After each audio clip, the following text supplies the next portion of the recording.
कई दिनों तक मचे हंगामे के बाद आखिरकार आज संसद की कार्यवाही चली। लोकसभा में कांग्रेस नेता राहुल गांधी ने आज बीजेपी पर एक के बाद एक अडानी के मुद्दे पर जबरदस्त हमला बोला। अडानी के साथ रिश्तों को लेकर राहुल गांधी ने प्रधानमंत्री नरेंद्र मोदी पर प्रहार किया। बीजेपी सांसदों और केंद्रीय मंत्रियों ने बीच बीच में राहुल गांधी को रोकने की कोशिश की, नियमों का हवाला भी दिया, लेकिन राहुल गांधी नहीं रुके।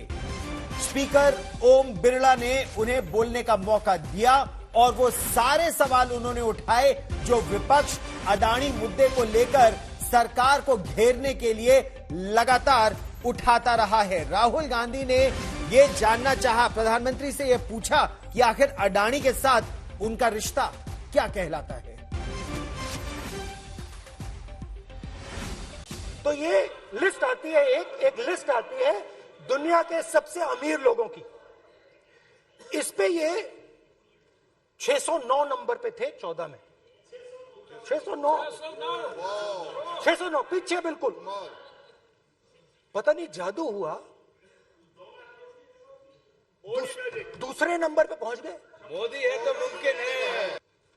कुछ साल पहले सरकार ने हिंदुस्तान के एयरपोर्ट्स को डेवलप करने के लिए दिया। नियम था, there was a rule that anybody who does not have prior experience in airports cannot be involved in development of these airports.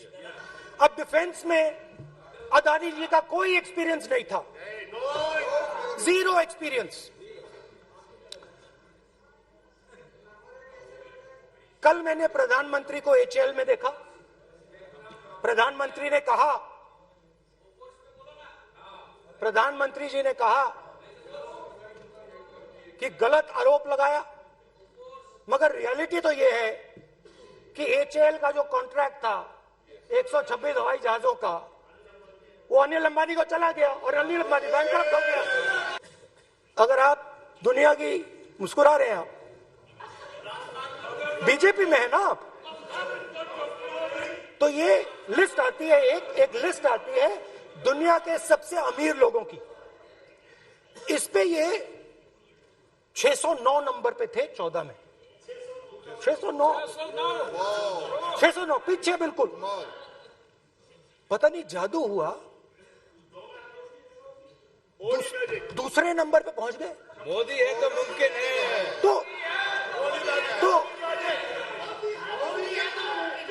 तो मुझसे पूछा यार, बहुत सारे लोगों ने पूछा कि भैया राहुल जी बताइए, हिमाचल में सेब की बात होती है अडानी जी, कश्मीर में सेब की बात होती है अडानी जी, पोर्ट्स की बात होती है अडानी जी, एयरपोर्ट की बात होती है अडानी जी, इंफ्रास्ट्रक्चर। अच्छा, हम सड़क पे चल रहे हैं, मैं पूछूं किसने बनाई? अडानी जी। तो लोगों ने यह भी पूछा कि राहुल जी, ये जो अडानी जी जो हैं, इनकी सफलता कैसे हुई? ये इतने बिजनेसेस में कैसे घुस गए? इतनी सफलता कैसे प्राप्त हुई?